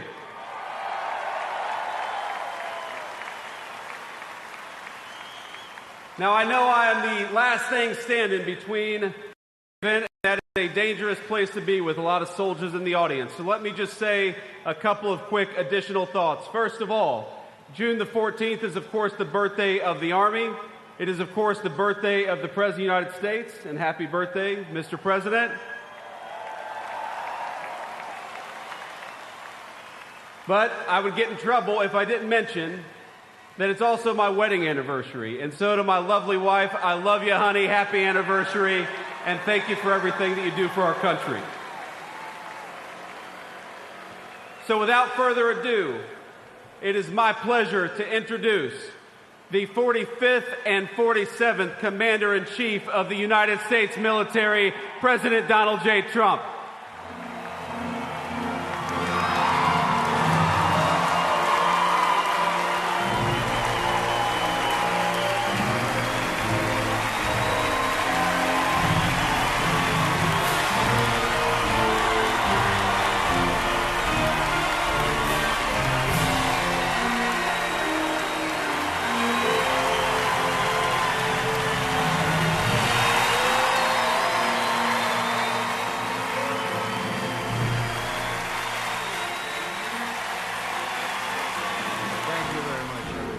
Thank you to Vice President Vance, and thank you to our wonderful First Lady, and above all, thank you to the greatest, fiercest, and bravest fighting force ever to stride the face of this earth, the United States Army. Thank you very much. Because the Army keeps us free, you make us strong, and tonight you have made all Americans very proud. They're watching from all over the world, actually. Made them all very proud. Every other country celebrates their victories. It's about time America did too. That's what we're doing tonight. And watching this magnificent display, our souls are filled with gratitude for every generation of warriors who have worn the uniform all the way back to the very beginning.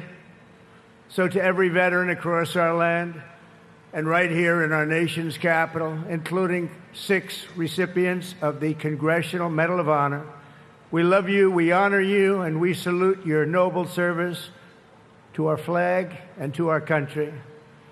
As we celebrate tonight, we also think of the hundreds of thousands of Army soldiers who have made the supreme sacrifice for our nation and selflessly laid down their lives in every war, from the Revolution to the War on Terror.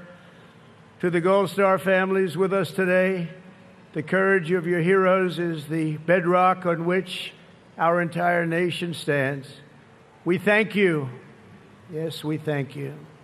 Today we commemorate an event that did not just change American history, but changed the history of the entire world. With the creation of America's Army on June 14th, 1775, liberty got its shield and the freedom got its sword.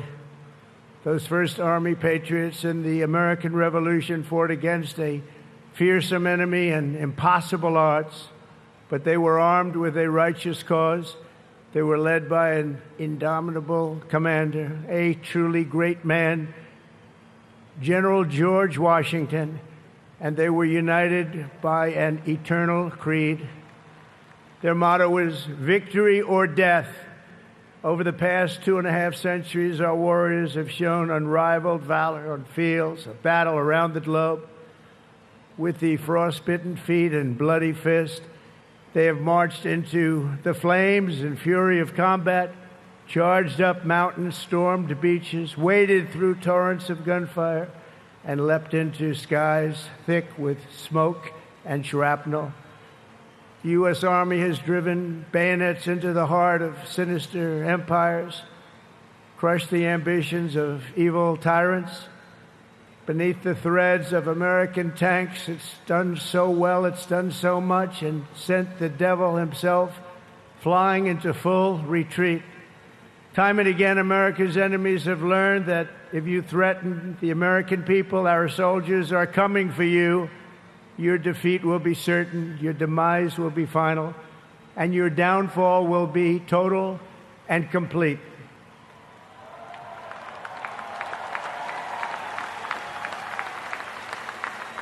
Because our soldiers never give up, never surrender, and never, ever quit.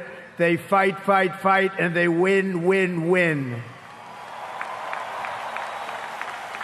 And that's why no institution in history has entered more names into the roster of American heroes than the U.S. Army, the Congressional Medal of Honor, more than anyone or anything. There was Mad Anthony Wayne, asked by George Washington to lead a daring midnight raid up the cliffs of Stony Point with unloaded muskets and only their bayonets to fight the redcoats. Mad Anthony replied, "Issue the order, sir, and I will storm into hell for you." Then there was the Civil War general, John Corse, shot in the face in combat.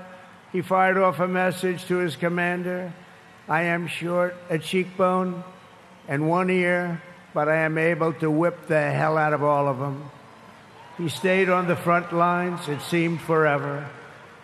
In World War II, there was the great Creighton Abrams, besieged on all sides by the Nazis at the Battle of the Bulge. He boldly proclaimed, "They've got us surrounded again, the poor bastards." This is the fighting spirit and unyielding force of the U.S. Army.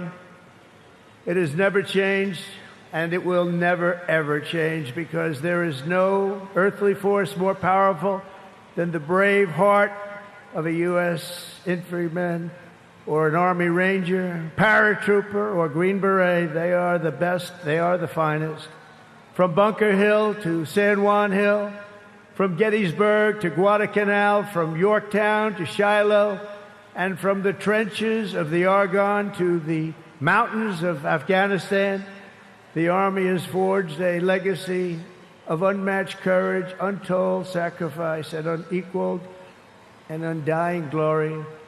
Our soldiers have poured out their blood by the bucketful on Missionary Ridge and Heartbreak Ridge, on the sands of Sicily, Normandy, and the Philippines, and on the dusty streets of Da Nang, Baghdad, and Fallujah.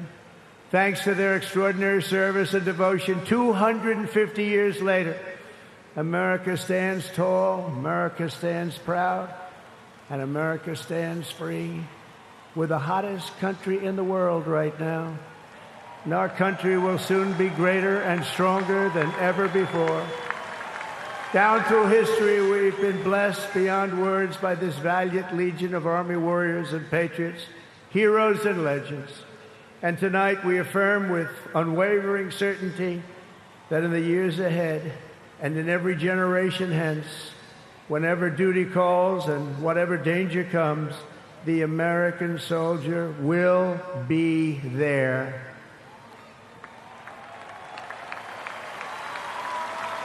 No matter the risk, no matter the obstacles, our warriors will charge into battle. They will plunge into the crucible of fire, and they will seize the crown of victory, because the United States of America will always have the grace of Almighty God and the iron will of the United States Army. Congratulations to everybody. We love our country. We've never done better. Thank you. God bless you. God bless the Army, and God bless America.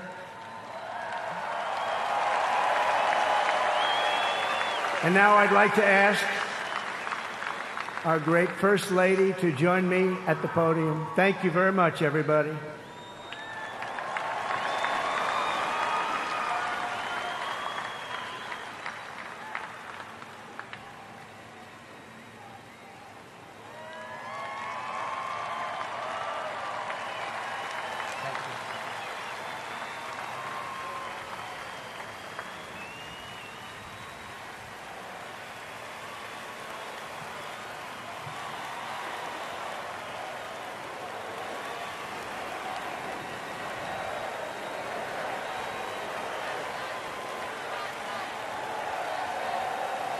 Mr. President, on behalf of the United States Army, the Army Golden Knights, I would like to present to you this flag, which was flown over our nation's capital in free fall during the Army's 250th birthday celebration.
I'd worked for all my life, and I had to start again with just my children and my wife.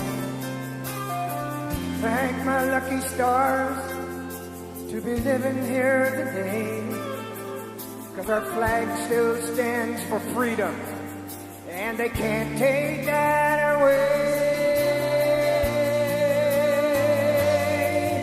And I'm proud to be an American, where at least I know I'm free.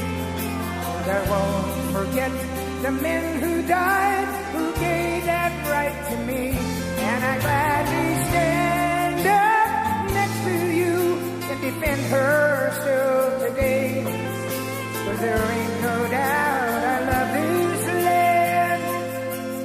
God bless the USA.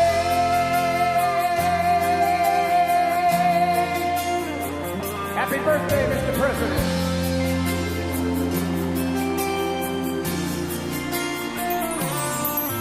From the lakes of Minnesota to the hills of Tennessee, across the plains of Texas, from sea to shining sea, Detroit to Houston, and New York to LA. There's pride in every American heart, and it's time we stand and say, sing it with me. I'm proud to be an American, where at least I know I'm free. And I won't forget the men who died, who gave that right to me. And I gladly stand up next to you and defend her still today. 'Cause there ain't no doubt I love this land. God bless the USA.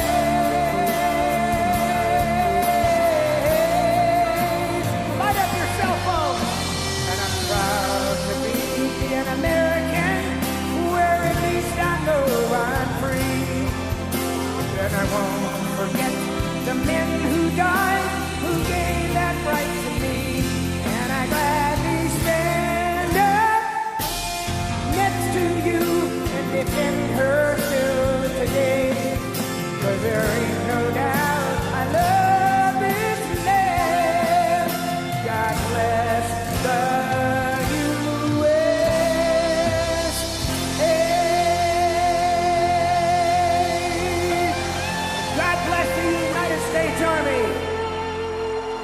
you.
Thank you. Thank you. Thank you, U.S. Army. Thank you. Thank you. Thank you. Thank you, Army, for 2 years. Thank you so much for serving alongside my grandfather and my great-grandfather, for your service, for your country, for your family. And I just want to say thank you from a generation that may not have known your name, but I get to live in the freedom because of it. I want to thank all the U.S. service members, men and women, and especially the Army for their 250th birthday. Thank you very much. My grandpa served in the Army in World War II as part of the 82nd Airborne. Thank you, Army, for everything that you do. My brother Rob and my son Alec both served in the U.S. Army. We thank you for your courage, your sacrifices, and the burdens that you may now carry. Thank you so much for doing what you do, putting your lives on the line for other men like me to live the life I live. I just want to say happy birthday to the U.S. Army, congratulating them on 250 years. I want to give a big shout out to my Uncle Zadian, who served in the Army, and thank you for all you do. I'm very thankful for the dedication and the hard work of the men and women of the U.S. Army. Hi, American soldiers. Thank you for all you do. Love you. Our freedom is not free, and we know that we are free because of you and your efforts. Thank you to our Army, active duty, and veterans for protecting our rights and freedoms. Comes at an immeasurable cost. I'm wishing you the best. Happy birthday. Go Army. Happy birthday, Army. Thank you to everybody who's serving today and has served in the past.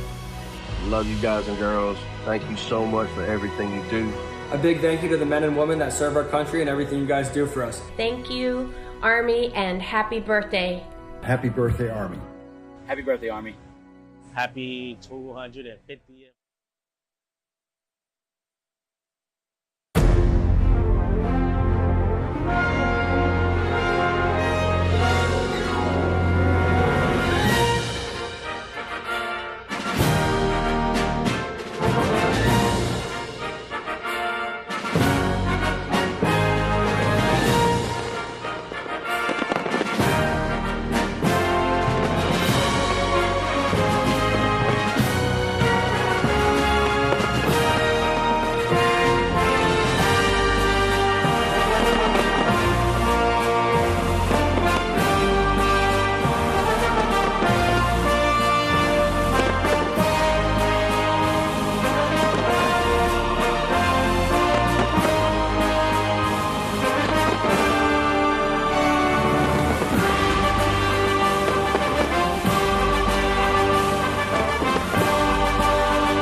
When I raised my right hand, I swore an oath to every generation before me.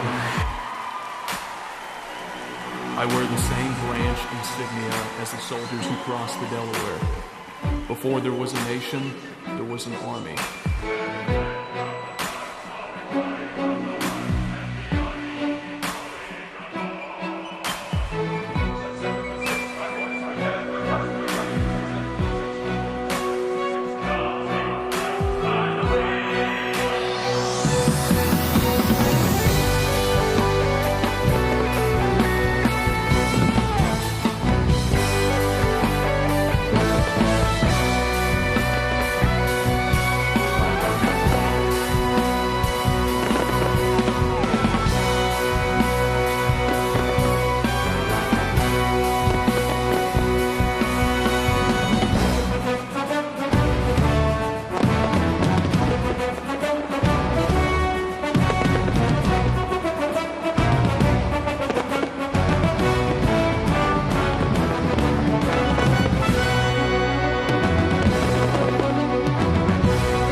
I serve because unity is worth the fight.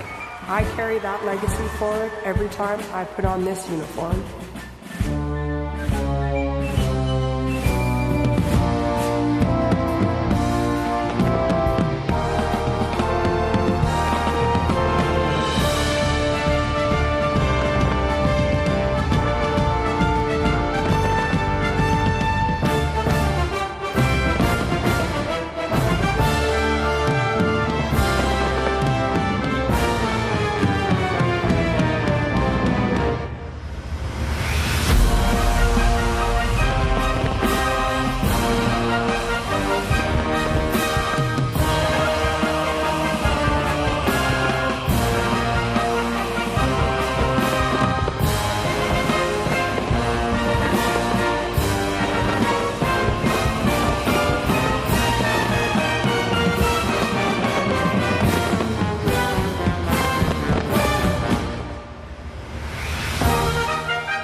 Both of my grandfathers served in the Second World War.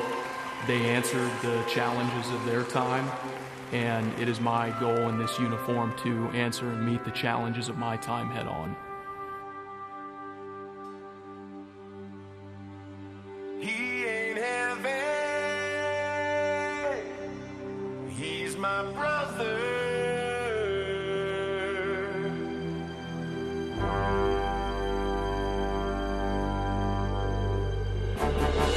Duty, honor, country.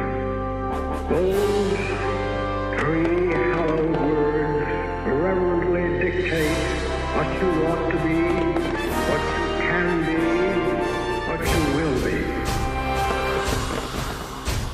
The heads are up, the chests are out, the arms are swinging, a cadence count. Sound off. 1, 2. Sound off. Bring on down. 1, 2, 3,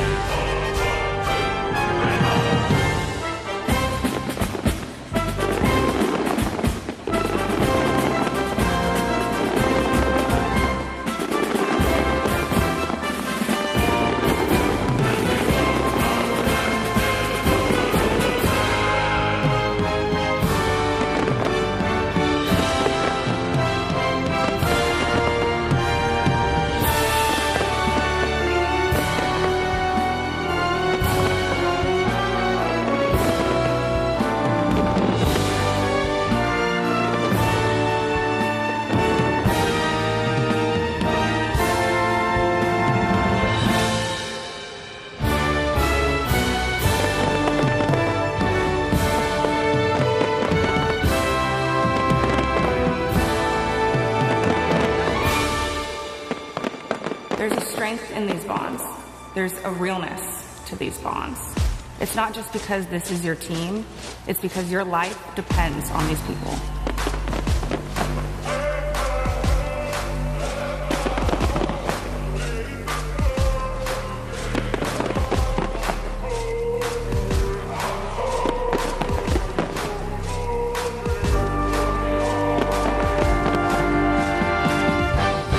I am an American soldier. I'm a warrior and a member of the team. I serve the people of the United States and live the Army values. I will never accept defeat. I will never quit. Trained and proficient in my warrior task and drill. I am an expert and I am a professional. Enemies of the United States of America in close combat. I am a guardian of freedom and the American way of life. I am an American soldier. I am an American soldier.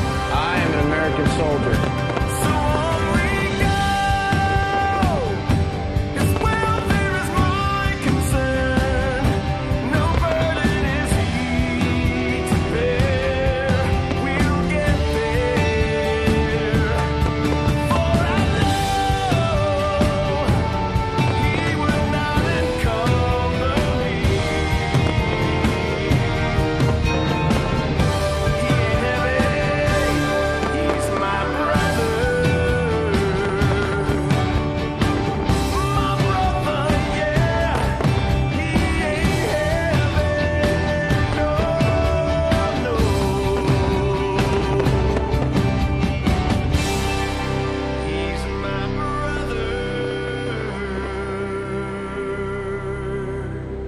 outside guarding the tomb of the unknown soldier.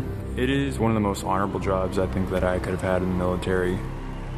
I think about those soldiers who made the ultimate sacrifice.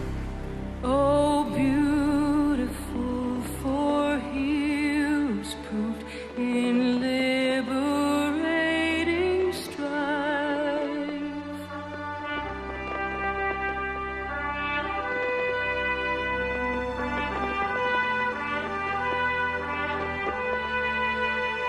Who more than self their country loved, and mercy more than love.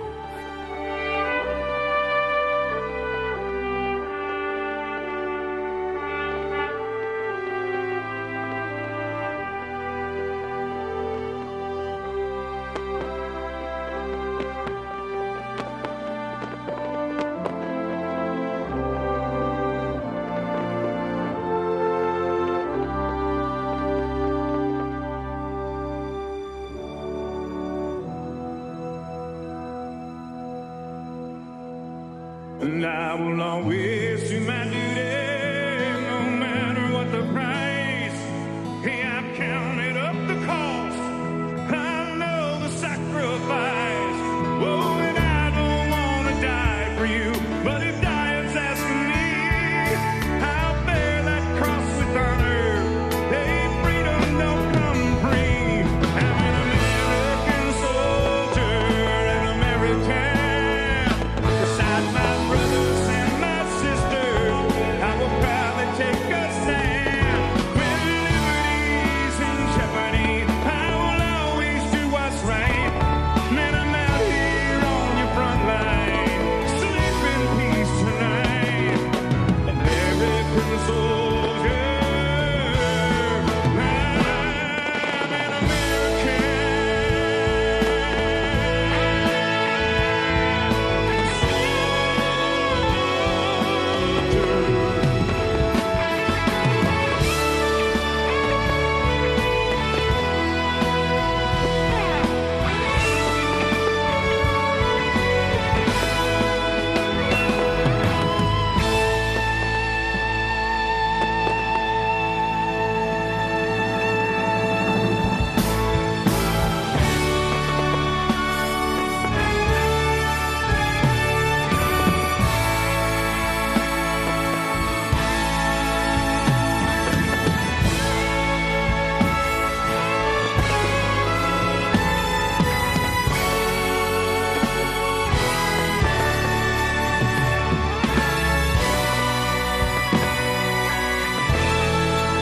It was a humbling experience putting on this uniform.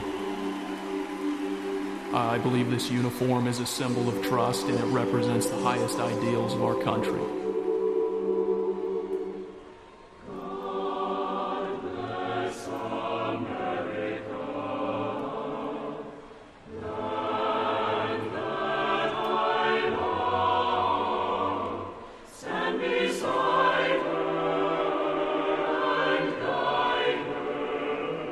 Through the night with a light from above.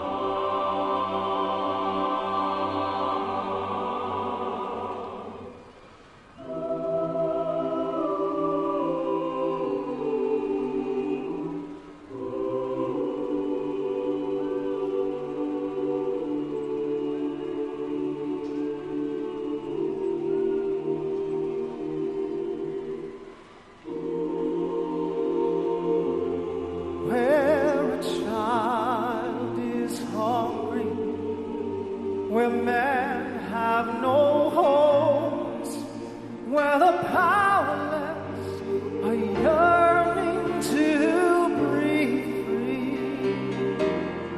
May we fight for justice till there's justice for all.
Thank you for joining us on this historic occasion. A special thanks to Scott's Miracle Grow and all of the terrific America 250 sponsors that helped make this monumental event happen.